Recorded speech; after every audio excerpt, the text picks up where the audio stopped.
Hi, friends. Welcome again to our Lenten study, the one that is being hosted by Zion's United Church of Christ. Okay, I'll start again. Welcome to the Zion's United Church of Christ Lenten study.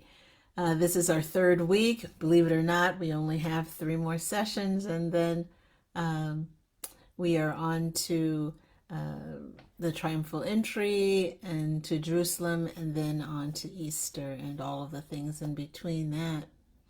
The particular passage that we're going to look at is pretty brief. And if you were in our church service last week, you would know that that's the one. This is the passage that the bulk of my sermon was based around. It's Isaiah chapter 55, the first 9 verses. And it's a really wonderful, refreshing piece. Has more questions, or just as many questions as it has really heartwarming and questioning, very reflective things to think about. So we'll start that in a couple minutes. And I hope you enjoy it. And if you have your Bibles by you, or just sit back and relax, because all you need is your life to think about as we enter into this exploration.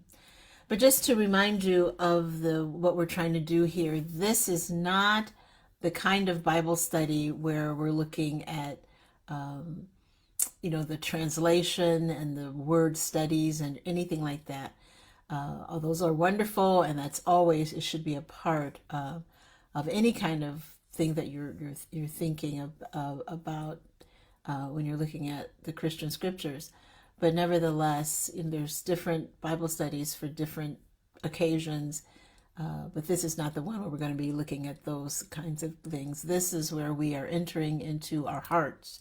We're going deep, and we're seeing how this passage shows up in our world, how it may be an event in your life, how it may speak to you without having to know all of the different ins and outs, and who's the writer and who's the audience, and all of those wonderful things. Maybe later on we can get to something like that. But the 3 questions that we're going to attend to are: number one, what's going on in this passage? Attending to those things that, like keywords, key phrases, key concepts, turns in the scripture. That's the first thing that we're looking at. We're just exploring, seeing what's there. And then the next question is, where do we see this in the life of our world? And your world could be your own home. It could be your town, your city. It could be the United States. It could be around the world. Where we call home is a truly, it can be a contested field, because we are in different communities as we live and move in this world. And then the last question that we'll attend to is, how is this story our story? How is it an event in your life? And Bible studies, book studies, conversations, and I wish we really could meet together, because these are the kinds of things where I would hear from you, you'd hear from me, we'd all put it all together and see what wonderful things we can come up with, how to shape our lives and how shape the communities in which we're part of. But nevertheless, I'll do all the talking right now. So those are the 3 questions. What do we see in this text when we read it? What do we hear in it when it's read? How is this text alive in the world in which we live and travel? And then how is this text an event in your life? We're an expert in our own lives. So with that, I'm going to read the passage from Isaiah 55, verses 1 through 9, 2 times, and then we'll start, digging at what you hear, what you see, what I hear, what I see. All right.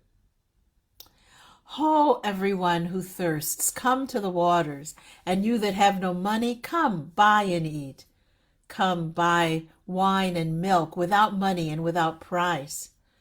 Why do you spend your money for that which is not bread, and your labor for that which does not satisfy? Listen carefully to me, and eat what is good, and delight yourselves in rich food.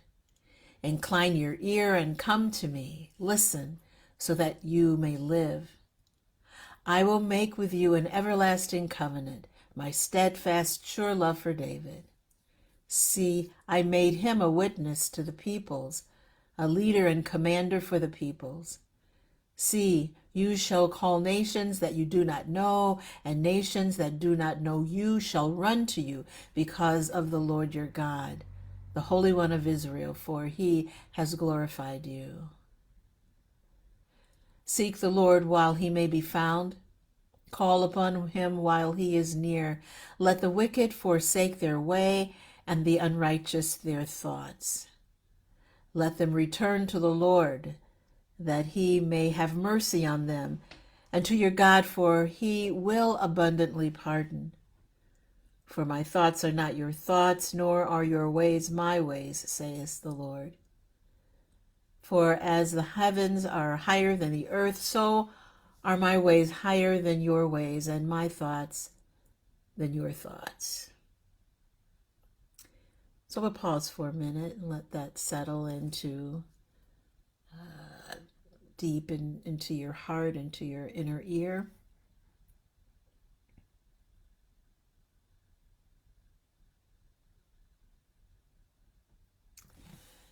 And I'll read it again. Ho, everyone who comes, come to the waters. You that have no money, come, buy and eat. Come, buy wine and milk without money and without price. Why do you spend your money for that which is not bread, and your labor for that which does not satisfy? Listen carefully to me, and eat what is good, and delight yourselves in rich food. Incline your ear and come to me. Listen so that you may live. I will make with you an everlasting covenant, my steadfast, sure love for David. See, I made him a witness to the peoples, a leader and commander for the peoples. See, you shall call nations that you do not know, and nations that you do not know shall run to you because of the Lord your God, the Holy One of Israel, for he has glorified you. Seek the Lord while he may be found. Call upon him while he is near.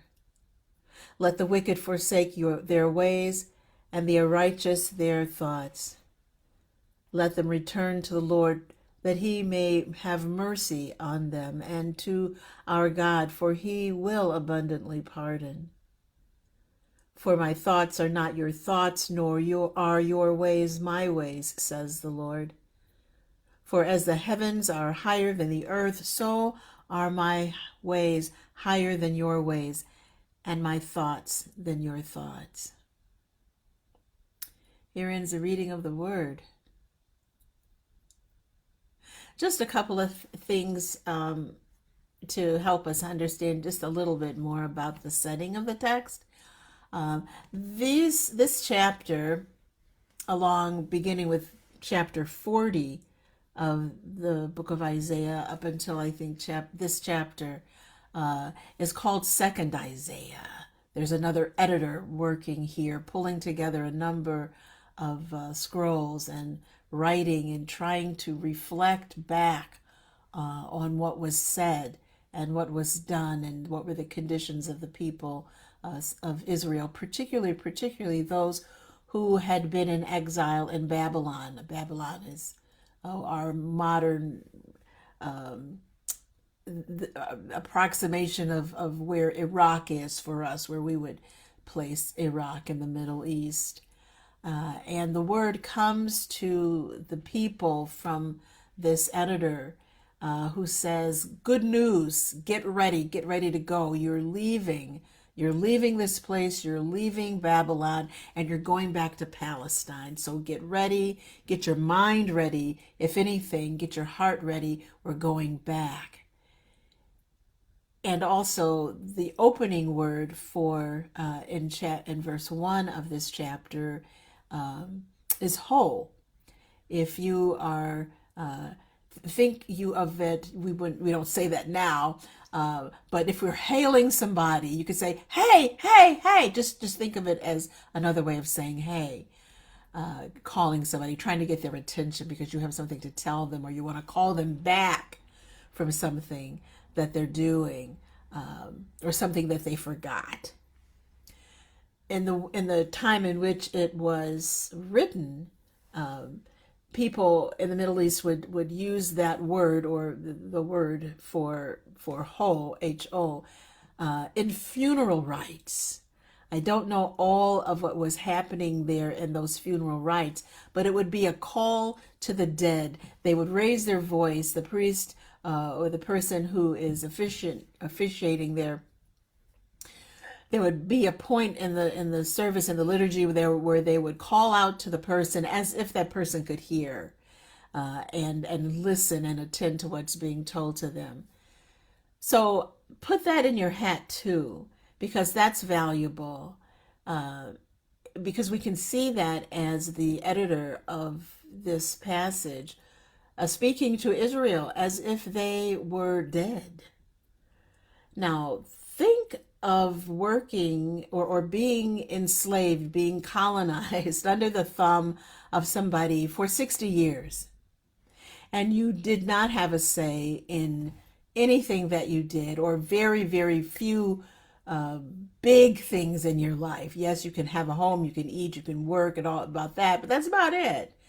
Coming and going, and being, self-determined, determining your discrete life, or the life of the people and friends and family, and people who are like you ethnically. That would be a hard thing to do. I don't think any of us would like to be enslaved. We do know a lot about colonization here in the United States, but that's a different conversation than today. But it's not at all off of the mark. But nevertheless, the writer is writing to Israel as if they were dead, calling them back from being dead or being hopeless, not having a way to see how any of this could be interrupted, and they could get back to their home, get back to the way things were, get back to self-governing and living the life that they would rather live. So that's a little bit of history about that piece. Also, before I leave that, the person who signals the way out for the people who were in bondage in Babylon, and this is like the 6th century of this previous era, was a Persian king by the name of Cyrus. And he was the one who heard and saw the prophets and heard them calling out in his day. And he had pity on the people who were in Babylon, and said, you can go home. You can go home. It is all over for you. So, having read the passage twice and hearing that little bit of background information, I want to say that this passage really does pose a lot of questions. It answers some things, but it still poses a lot of questions for me still, even after I've preached on this past Sunday, and I think at least 3 other times in my career. But it's a good one. So at this point, if you know you're following along, if you can remember, let's pick out some key words. I wonder what you see. What stood out for you when you were hearing it read? Well, I highlighted almost all of the verbs, all of the things that were there, adjectives too. Thirsty, hungry, eat, money, come, buy, seek, delight, incline, listen, forsake, return, labor, heard labor, call, covenant, satisfaction. Those are all kinds of things that I heard. So when I heard and looked at this passage, um, some of the things that I heard, a clear invitation, an invitation to have something, to get something that you don't have. And then when you get down a little more into it, I also heard an invitation to receive something that is priceless, that it's a gift. Maybe it's free. We could talk about what free means. Also, I heard that this is an invitation to participate in economy, because we're talking about money and buying, purchasing, labor.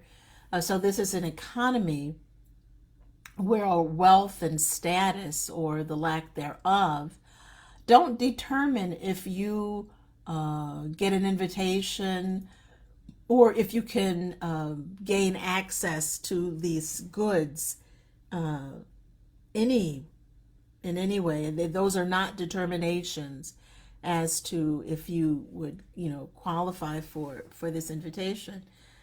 Everybody seems to qualify for this, particularly in the life of the people of Israel.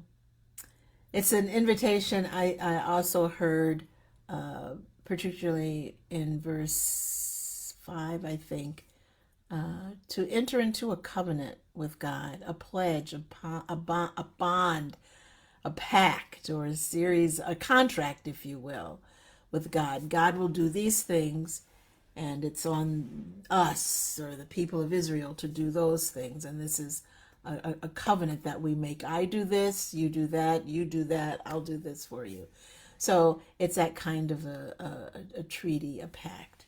And if you've ever gotten into purchasing a big item, like a car, like I did just recently, or a house, or something, a loan maybe, the seller agrees to pay back this loan, or pay it in full, or whatever. That's the kind of thing that we're talking about. So some questions that I had. Number one is,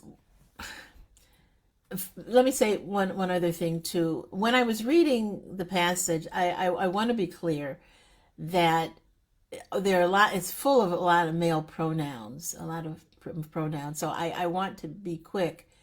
And I know this, may be out of sorts for some people, or for other people, it may be a foregone conclusion. Well, we're not talking about, a male. We're not talking about male genitalia or anything, or all of those things that we in this 21st century for a long time ascribe to male. God is not a man. God's not a woman. No, that's not it. Nevertheless, I read the text as it was presented. Sometimes I do switch out and use gender neutral pronouns, or just substitute, the Almighty, or the Lord, or God, or the Heavenly One, or some of the other names, for God, particularly if one is not in the text. So I just wanted to say that too, that we're not talking about a man, a God. God is not a man. God is spirit, and beyond our knowing, but always there in some way. If anything, God is a parent. And if anything else, the spirit is wisdom. It's a woman. It's because it's talked about as a woman. So that's another Bible study that we could do. So the other thing is metaphors. The Bible is always, in the Hebrew scriptures and even in the Christian scriptures, the New Testament, it's always speaking in metaphors. Not everything, but a lot. Speaking of metaphors. And so we live in story, we die in story, we live by metaphor and simile, trying to get a close approximation, as close as we can. So I say that all to say, what is the kind of thirsting and hungering do you hear in this text?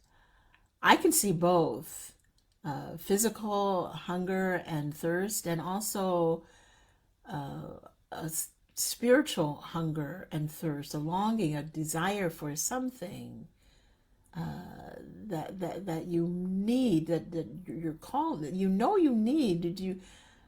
But you're not quite sure how to get it, or you know how to get it, but it's delayed somehow. So I elect to think that maybe we're talking about, both kinds of hunger, real physical hunger and thirst and metaphorical hunger and thirst. We are not just, bodies, corporal bodies. We are spirit. We have desires. There's something else carved in us that food and things and water do not, cannot, can no way satisfy us at all. There are other things that must and can only fill that void.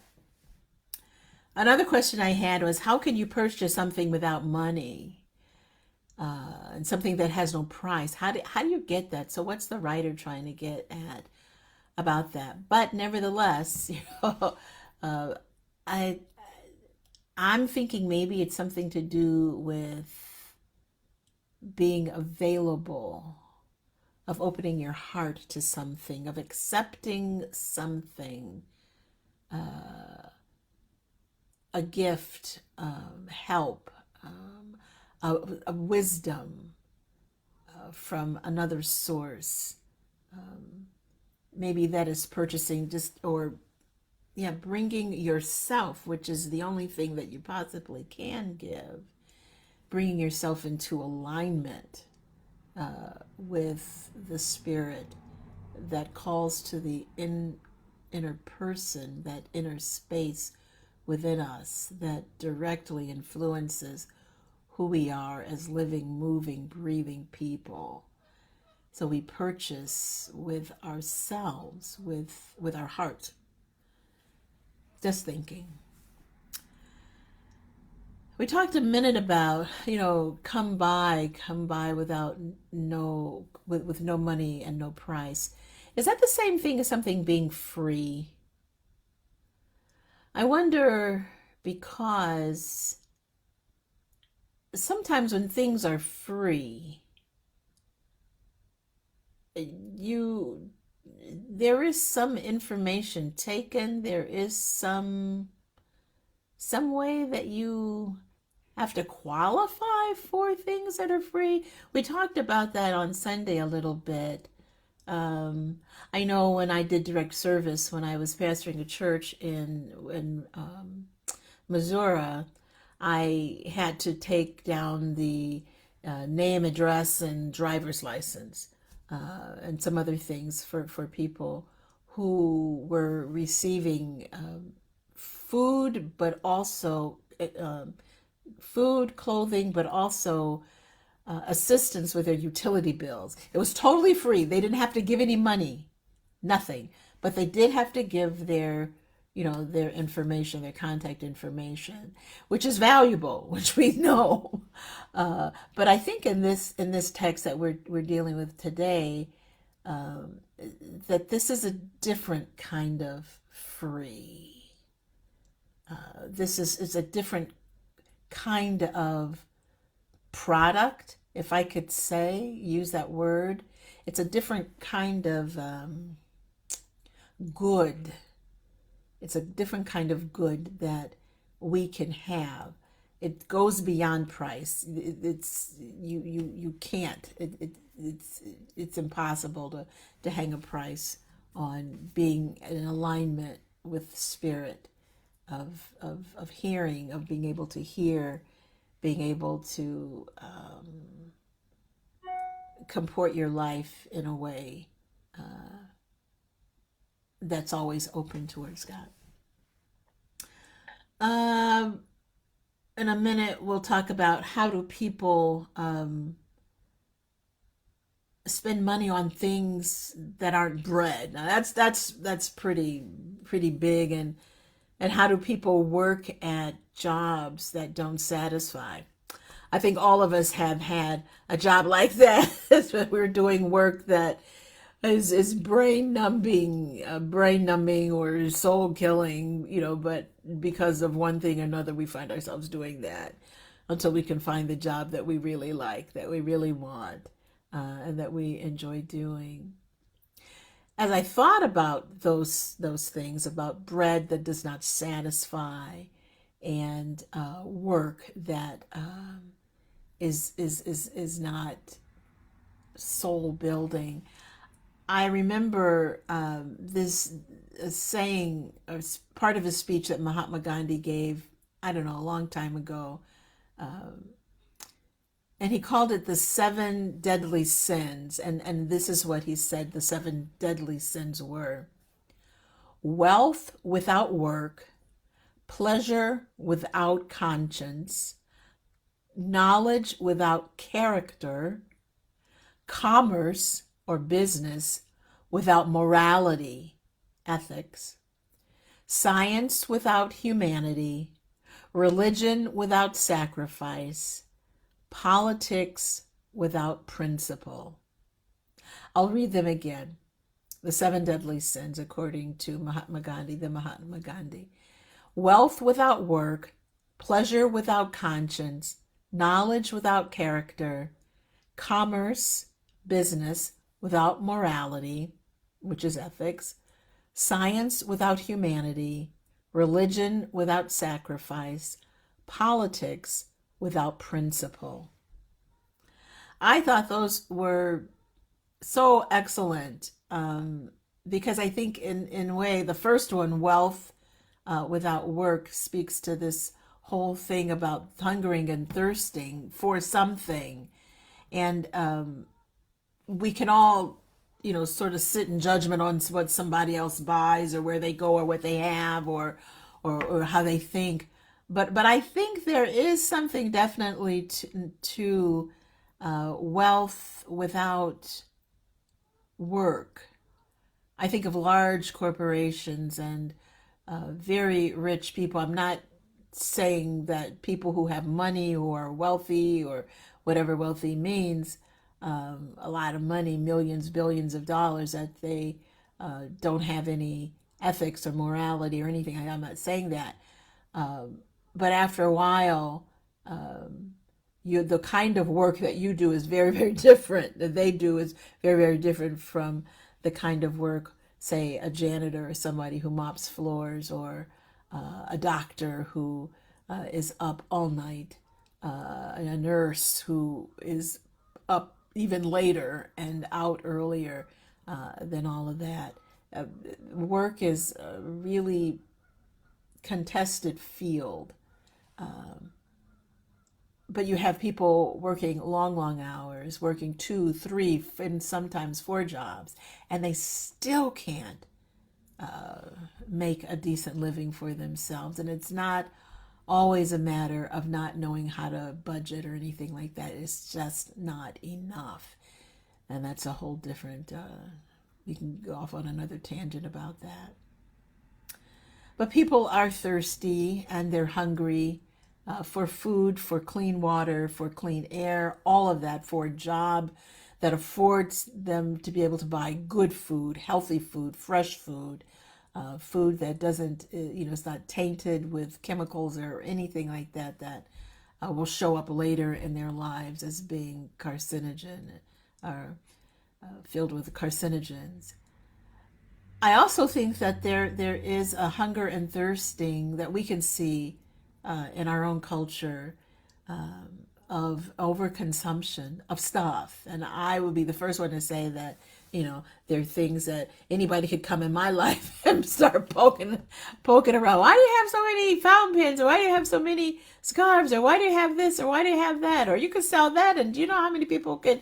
And I understand that. And I know, sometimes it's subjective, and sometimes right, spot on. But when you think about, how many shoes do you need to live? How many pieces of clothing do you need to have? How many yachts? How many homes? How much of anything is enough? And I know, people can answer that in so many different ways, but deep inside me, there's a calling for a gospel of enough. That Hafida, you have enough. And you know that you will never wear all of these clothes. There's no way during the course of a day you could put a dent in your closet, or used to could put a dent in my closet, where I could touch on enough clothing for 1 week, and I could touch all the stuff in my closet and say I'd have to change clothes and shoes a number of times a day. I would have had to have done that a number, like 3, 4, 5 times a day, so that I could say that I've worn every single thing in my closet for a week or a month.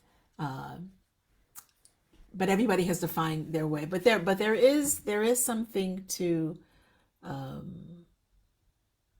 a gospel of enough, and everybody has to find that, well, for themselves.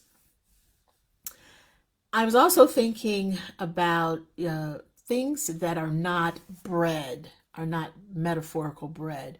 There are people who do not have food. And we're talking. I'm thinking of people in Palestine. I'm thinking people in Ukraine. I'm thinking people all over the world who cannot farm because the land is untenable, because the food or aid that's coming to them, or designated to come to them, they can't get to it. But at this point, I'm talking about what are things that are not bread. And again, this is truly subjective. But something in me says I think 2 yachts may be not bread, or 2 personal jets, or 1 jet. Maybe a 3rd home would not be bread.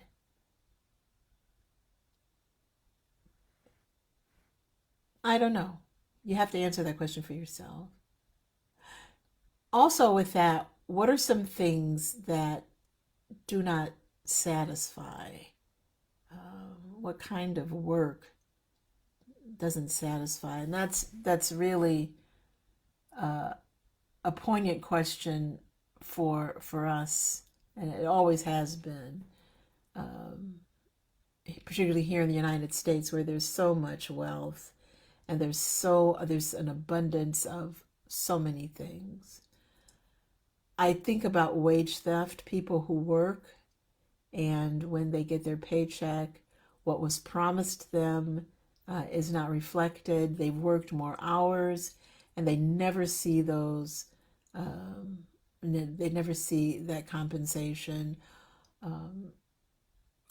Yeah, people who labor and they have no representation, that their employer can say or do anything, hire them, fire them, send them away with nothing. People who worked for years, years, years, and their pension is gone, maybe because the company's gone out of business.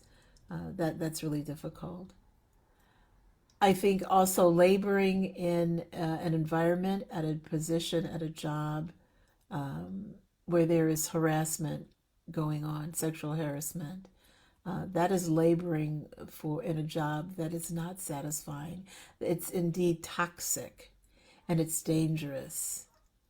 And same goes for working for an employer in a situation where it seems that the employer has ignored warnings and obvious signs of physical danger, or the threat of harm coming to someone. And they deny all of this, they obfuscate it, they don't attend to it, they indulge in it. And that, I believe, qualifies as working and not being satisfied.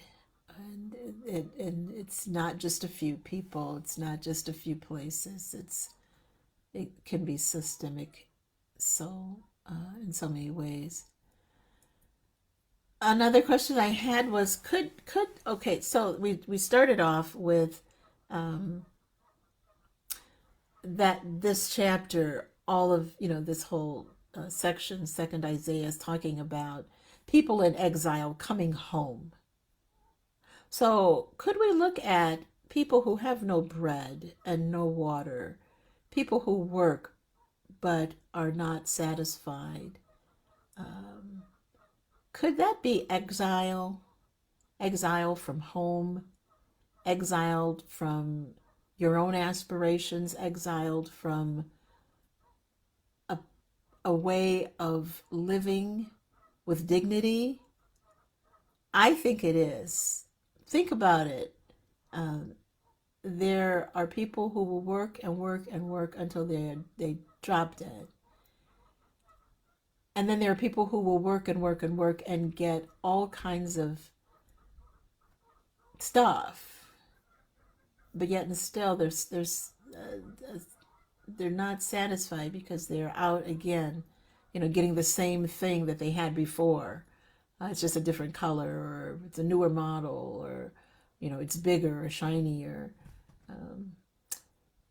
That is being exiled from your heart, and I think that's just as equally detrimental to one's livelihood, where you are constantly reaching, grasping for something else and not really understanding that the thing that you want is not a tangible object. It's knowing yourself, it's knowing, being in communion, like I said, alignment with spirit, of exploring your own story, of knowing who you are beyond all of the stuff that you have.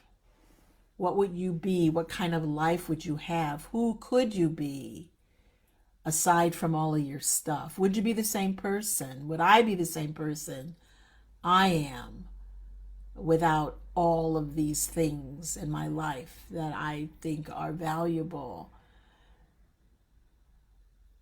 The larger question I think a lot of us need to ask is, what nourishes us? What feeds your soul? Fixing fountain pens and writing with fountain pens and making, silk scarves and all that kind of stuff, that really does satisfy me. But if I couldn't take that stuff with me, if I couldn't do it, what kind of person would I be? Would I be at home with myself? Would I be anxious and pining for that?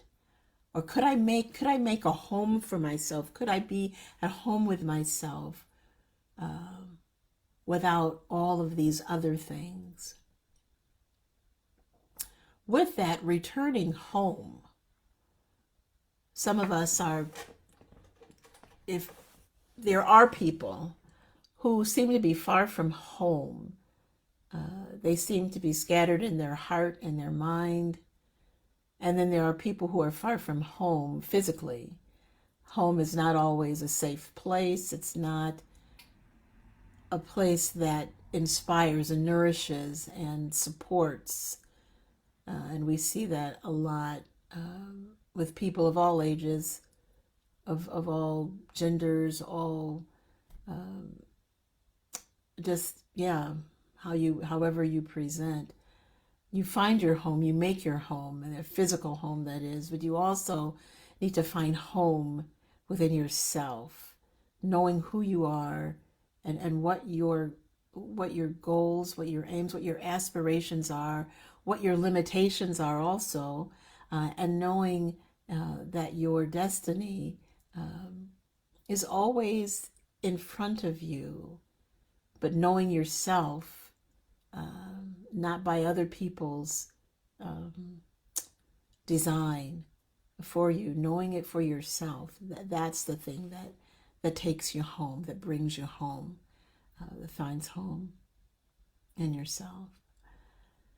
So as we sort of begin to sort of wind down here, just some other things. How do we seek God? There's a turn beginning in verse, I believe it's verse 6, about seeking God. Seek the Lord while the Lord may be found. Call upon the Almighty while the Almighty is near. How When? When was the last time you called on God? When was the last time I called on? Not church is not included in that. Aside from those, 45, 50 minutes in church, when have you called out to God to be, to God to hear, to be included in something that is larger than yourself? The concept of God, the word God is much, much bigger than we could ever imagine. It's a catch-all word for that thing that we cannot express, what we just don't know. So it's a placeholder for spirit, however you want to describe it. But how do you seek? Do we seek God only when, we're in a tight spot? Oh God, please let my car run. Please let there be money in my bank account. Please God, let this person stay next to me. Please God, let me get this job. Is it in a hurry? Is it out of panic? Or is there dedicated space in our life where we turn things down, we ratchet the noise of in the world, in our world, our small world, down, and we go inward, we go deep down, and we listen for the voice of God? How do we, when do we do that? Do we do it only, like I said, when we're panicked, or do we do it in the normal course of every day, or as regularly as we can? And how do we return to God? There was a time where I stopped going to church. I stopped praying. I did all of that. And it was quite needful for me. It was beneficial in a way. I found my way back. But had I not gone, I'm not quite sure if I would have entertained the questions that I had. If I could have been as brave with myself and my few friends with how I was feeling, what I was going through, had I not just really, really, really slowed things down. I was moving so fast, and I was moving so fast with so many assumptions that I had about my life, about what God was supposed to do, or God wasn't supposed to let happen, or any of that. I had to slow down, but I did return. I think it's not a one-time return. I think it's, I'm sure, I just don't think, I am persuaded that it is a constant returning to centering prayer, if you've ever heard of that, a way of praying, of listening to ourselves, so returning to God, because we're always going away, and we are always, getting filled with other voices and other just things to do, and things that entice us, an easier way to live your life instead of, this inward journey that's not necessarily always wasted on us, but for that thing which guides in a way that things and other people cannot. So it's a returning every day. Think of every day we wake up, we have returned to life. In sleep, we have died. We are, some of us sleep as dead as doornails, and then we arise in the morning, if that be the case. We are resurrected again. We've returned to the land of the living in a way. And that's how we should be with God. The idea of communing with God, seeking and drawing near, and letting some things go because they do not feed. They just have us spinning in so many circles. Return to God. Seek the Lord where God may be found. Call upon God while God is near, because God is always near. Our Muslim friends say God is nearer to us than our jugular vein. God is always there. So I think we are wound up for the evening. We're almost at the 45-minute mark.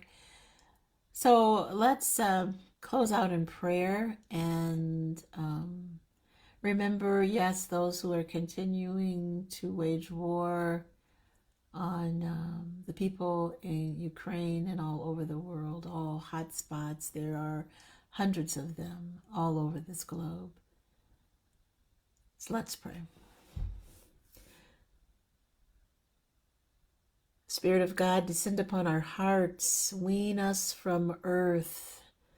Through all of our pulses move, speak to our weakness, mighty as you are, and let us love you as you ought to be loved. We give thanks and praise for this day, all of the things that we've experienced, all of the gifts and ways in which you've blessed us and blessed us with, that we were able to leave our homes or stay in our homes and survive and thrive to this very point. We give you thanks for all of that, where we have homes and family and friends and food and a bed to sleep in, where there seem to be no cares for the moment that are that pressing. We give you thanks and praise for all of that.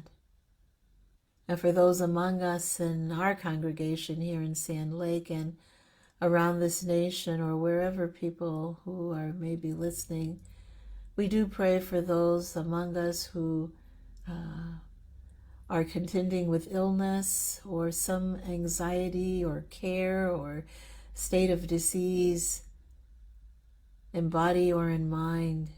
We ask your mercy and your care upon them. We ask that they seek out doctors and doctors attend to them with much care, and that all of the tests and procedures that they could undergo, that they yield the information that's needed and the treatments, that they be effective. For those who are in their homes who cannot come out, we ask that you bless them and have us bless them with our calls and our visits and different ways in which we can communicate that we love and care for them. We do pray for the wider world in which we are situated. Yes, in Ukraine. Yes, in Russia. Yes, in Palestine. Yes, in the Western Sahara. All over the world. South America, Central America. Places here in the United States, in New York, where people are living very, very, very much on the edge of life, not having what they need, sick, contending with people in relationships that are not healthy, those who have dreams of a larger life that would spell a level of sophistication and satisfaction and healthfulness that they would have. In your mercy, grant those requests. And as we think about tomorrow, gracious God, turn our hearts just for this evening, because we know that tomorrow will have its own cares and its own joys and its own sorrows and challenges. But this night, gracious God, give us a good sleep, rest for our mind and our body, and enable us tomorrow to rise and meet the responsibilities and joys and challenges of another day. Keep us in your care. We ask all of this in the name of the risen Christ. Amen. Friends, I invite you to join me next Wednesday for our 4th Lenten gathering. I hope you've enjoyed it, and have a good night. Take care.